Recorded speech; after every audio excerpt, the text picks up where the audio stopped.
రెండోది టికెట్ రేట్ల గురించి చాలా డిబేట్ జరుగుతుంది. మీరు టికెట్ రేటు చాలా చీపెస్ట్ ఎంటర్టైన్మెంట్ అనేది సినిమాల ద్వారా వస్తుంది అన్నది చాలా 100% వ్యాలిడ్ పాయింట్. ఎందుకంటే ₹250కి 3 గంటలు మీకు అంత ఎంటర్టైన్మెంట్ ఎక్కడ దొరకట్లేదు.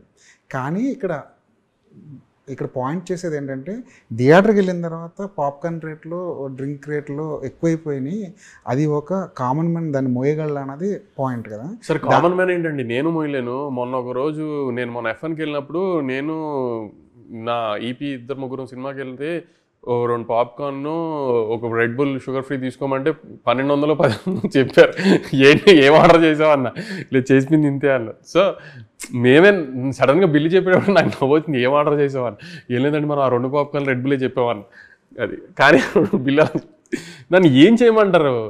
నేను మొన్న కూడా అదే అంటున్నాను, ఈ రేట్ల గురించి గొడవ పడుతున్నారు. కానీ ఒకసారి 2 స్టేట్స్ గవర్నమెంట్ దగ్గరికి వెళ్ళి కూర్చుని, సార్ కొంచెం అది ఒక రెగ్యులేషన్ తీసుకురండి, ఆ రేట్లు తగ్గించండి చాలు అని చెప్దామని అందరం ప్రొడ్యూసర్లు అదే అనుకుంటున్నాం. 2 స్టేట్స్ గవర్నమెంట్ దగ్గరికి వెళ్ళి సార్ వాటి మీద ఒక రెగ్యులేషన్ తీసుకురండి అని.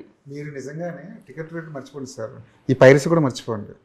ఈ పాప్కార్న్ రేట్లు, వాటర్ బాటిల్ రేట్లు, ఈ కూల్ డ్రింక్ రేట్లు ఇవి తగ్గిస్తే ఫుడ్ ఫాల్స్ ఎందుకు పెరగో చూడండి. అసలు సునీల్ గారు వింటున్నారండి, ఈ కాన్వర్సేషన్ మీ దాకా వస్తుందని అనుకుంటున్నాను నేను. మీరే కొంచెం లీడ్ తీసుకుని దీని మీద యాక్షన్ తీసుకుంటే నైజాంలో అది అలానే 2 స్టేట్స్కి స్ప్రెడ్ అవుతుంది. సినిమాకి చాలా హెల్ప్ చేసిన వాళ్ళు అవుతారు మీరు. కానీ ప్రొడ్యూసర్లు అందరూ కూర్చొని మాట్లాడుకుంటేనే కదా సార్ ఇలాంటివి సాల్వ్ అయ్యేది. అంటే ఇప్పుడు నేను సునీల్ గారు ఉన్నారు అనుకోండి, సునీల్ గారికి చాలా మల్టీప్లెక్స్లు ఉన్నాయి. సునీల్ గారు ప్రొడ్యూసర్, సార్ ఇది సార్ ఇష్యూ చూడండి సార్ ఇది అది అంటే ఆయన అర్థం చేసుకుంటారు. సరే ఆయన కంట్రోల్లో ఉన్న మల్టీప్లెక్స్లు తగ్గిస్తారు. పీవీఆర్కి ఐనాక్స్కి ఎలా చెప్తాం, నేషనల్ చైన్స్ కదా.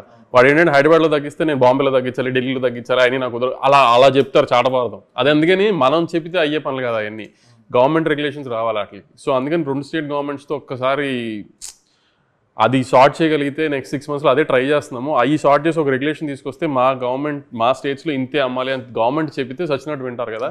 సో అది ట్రై చేస్తాం. అందుకని చాలా నిజంగా ఇది చేయాల్సిన పని సార్. అవునవును చేయండి. ఎలాగా మన గవర్నమెంట్ ఉంది కదా అటువైపు కొంచెం ట్రై చేయండి గట్టిగా.